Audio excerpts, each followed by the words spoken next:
इसरा और मिराज की यात्रा इस्लाम के इतिहास की सबसे महान यात्रा मानी जाती है। यह वह यात्रा है जिसमें पैगंबर मोहम्मद सल्लल्लाहु अलैहि वसल्लम को अल्लाह ने सातों आसमानों की सैर करवाई। कठिन दौर में सबसे बड़ी यात्रा यह यात्रा उस समय हुई जब पैगंबर मोहम्मद सल्लल्लाहु अलैहि वसल्लम मक्का में बेहद कठिन दौर से गुजर रहे थे। पहले तो उन्हें बहिष्कृत कर दिया गया, फिर उनके सबसे करीबी दो लोग हजरत अब्बू तालिब और हजरत खदीजा का निधन हो गया। इसके बाद ताइफ में उन्हें पत्थरों से घायल किया गया और उनकी मक्के की नागरिकता तक समाप्त कर दी गई। ऐसे कठिन समय में अल्लाह ने उन्हें इस महान यात्रा से सम्मानित किया। इजरा मक्का से बैतुल मकदिस तक रात के बीच में जिब्रील अलैहिस्सलाम अल्लाह के हुक्म से आए और पैगंबर सल्लल्लाहु अलैहि वसल्लम को बुर्राक नामक एक विशेष सवारी पर बिठाया। यह सवारी बिजली की गति से चलती थी।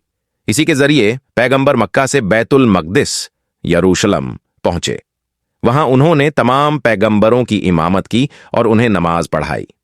इसके बाद पैगंबर सल्लल्लाहु अलैहि वसल्लम जिब्रील अलैहिस्सलाम के साथ पहले आसमान पर पहुंचे।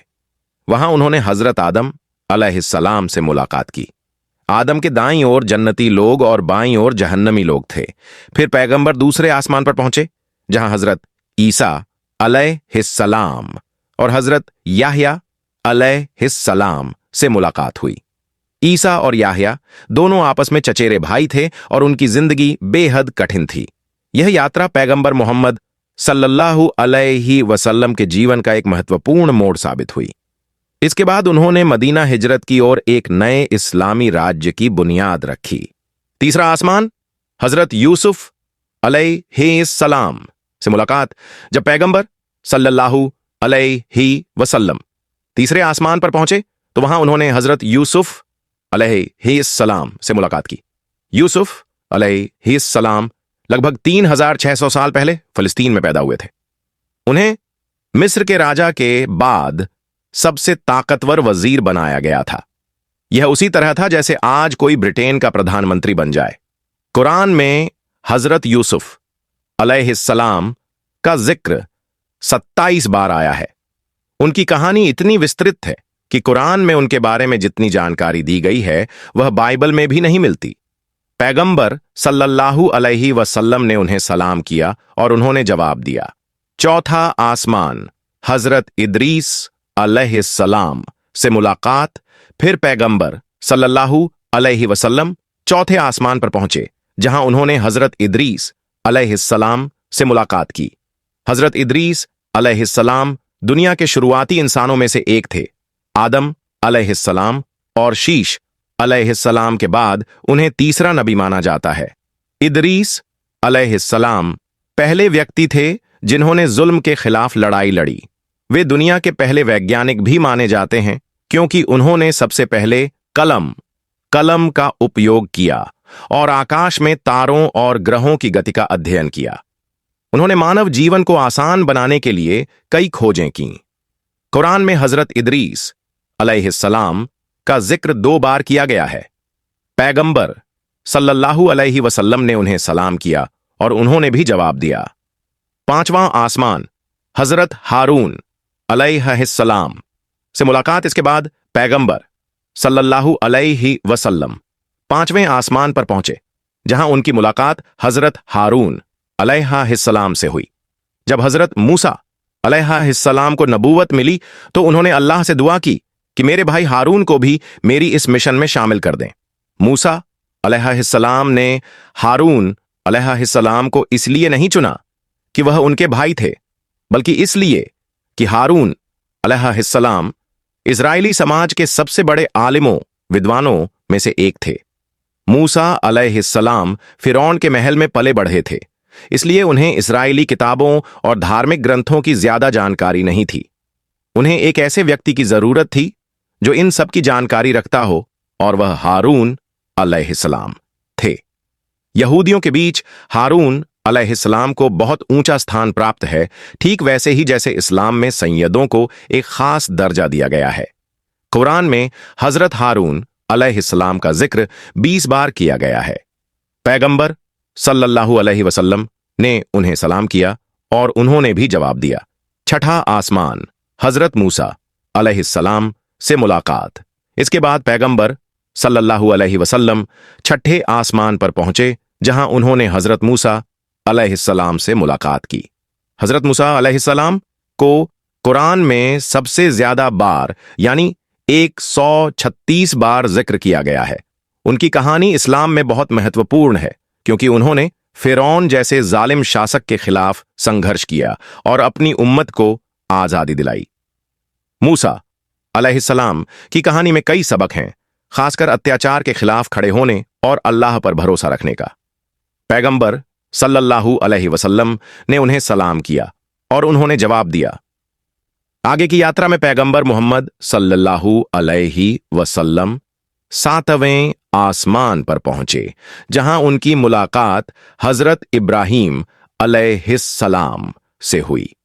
फिर वे अल्लाह से मिलने के लिए सिदरतुल मुंतहा तक पहुंचे, जहां उन्हें कई उपहार दिए गए, जिनमें 5 वक्त की नमाज भी शामिल थी।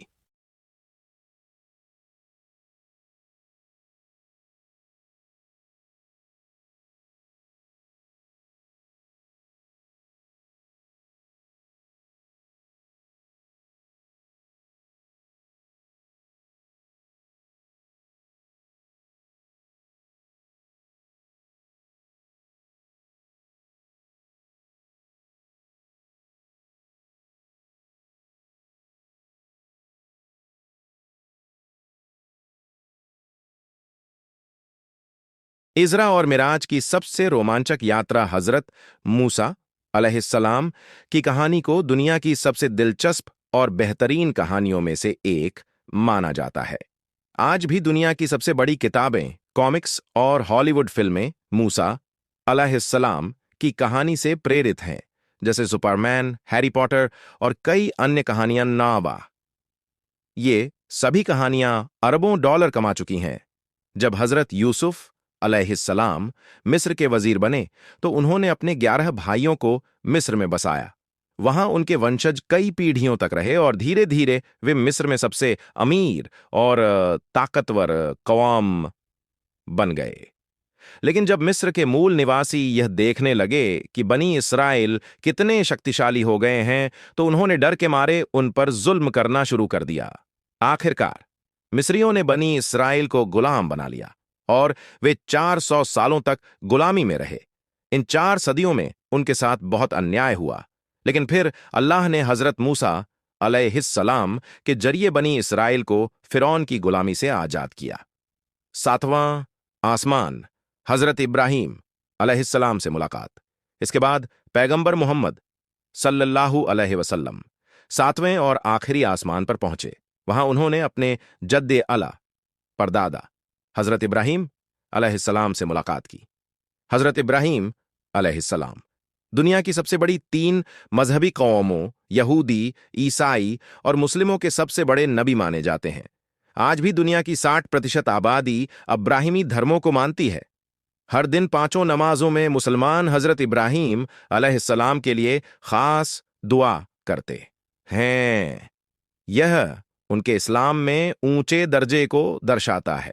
सिदरतुल मुंतहा आखिरी सरहद। इसके बाद पैगंबर मोहम्मद सल्लल्लाहु अलैहि वसल्लम सिदरतुल मुंतहा पहुंचे। वहां उन्हें बैतुल ममूर दिखाया गया। बैतुल ममूर वह जगह है जहां हर दिन 70,000 नए फरिश्ते तवाफ परिक्रमा करते हैं, और जो एक बार तवाफ कर लेता है वह दोबारा नहीं लौटता। इसका मतलब यह है कि अल्लाह की इतनी विशाल मखलूकम रचनाएं हैं कि हर दिन नए फरिश्ते वहां इबादत के लिए आते हैं।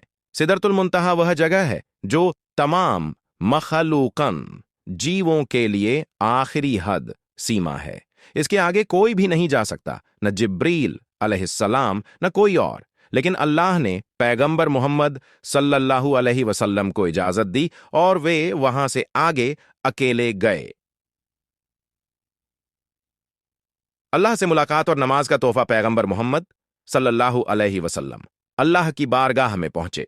जब साहबा साथियों ने पैगंबर सल्लल्लाहु अलैहि वसल्लम से पूछा, क्या आपने अल्लाह को देखा? तो उन्होंने जवाब दिया, कैसे देखता? वहां तो नूर व प्रकाश का पर्दा था। यहीं पर इस महान यात्रा का असली मकसद सामने आया। यहीं पर इस्लाम का सबसे बड़ा हुक्म, नमाज, सलात, मुसलमानों पर फर्ज अनिवार्य किया गया। इससे पहले नमाज फर्ज नहीं थी, क्योंकि मक्का में नमाज पढ़ने के लिए मस्जिद बनाना असंभव था। लेकिन इस यात्रा के बाद मुसलमान मदीना हिजरत प्रवास कर गए और वहां उन्होंने इस्लाम की पहली मस्जिद बनाई। नमाज इस्लाम की सबसे बड़ी ताकत। इस नमाज की वजह से मदीना में एक अनुशासित और मजबूत उम्मत समाज तैयार हुई। कुछ ही सालों में मुसलमान इतने संगठित और शक्तिशाली हो गए कि उन्होंने रोमन और फारसी साम्राज्य, दो महान सुपर पावरों को हरा दिया। उस समय यह दुनिया की सबसे बड़ी ताकतें थीं, लेकिन इस्लामी उम्मत ने उन्हें शिकस्त दे दी। मिराज की यात्रा इस्लाम के लिए एक नया दौर। इसरा और मिराज की यह यात्रा इस्लाम के लिए एक नया मोड़ साबित हुई। इस यात्रा से पहले पैगंबर सल्लल्लाहु अलैहि वसल्लम और उनके साथी मक्का में अत्याचार सह रहे थे। इस यात्रा के बाद मुसलमानों ने मदीना हिजरत की, पहली मस्जिद बनाई, एक नया इस्लामी राज्य स्थापित किया और फिर दुनिया की सबसे बड़ी ताकतों को हरा दिया। मिराज की यात्रा सिर्फ एक चमत्कार नहीं थी, बल्कि यह इस बात का इशारा था कि इस्लाम अब एक नए दौर में प्रवेश कर रहा है। मिराज की यात्रा, ईमान की परीक्षा। यह यात्रा इतनी अद्भुत और अविश्वसनीय थी कि उस समय के लोगों के लिए इसे मानना बहुत मुश्किल था।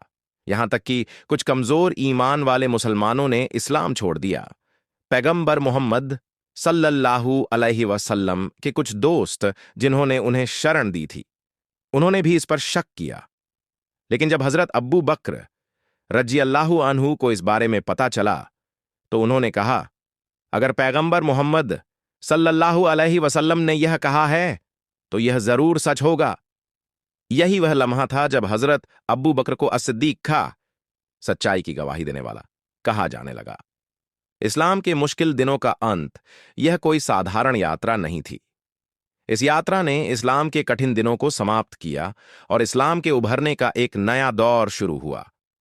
इस यात्रा के कुछ समय बाद ही मदीना से 92 लोगों का एक काफिला आया। उन्होंने पैगंबर मोहम्मद सल्लल्लाहु अलैहि वसल्लम को मदीना का नेता और शासक बनाने के लिए बुलाया। इसके बाद पैगंबर सल्लल्लाहु अलैहि वसल्लम ने मक्का से मदीना की हिजरत, प्रवास की, जो इस्लामी इतिहास की सबसे महत्वपूर्ण घटनाओं में से एक बनी।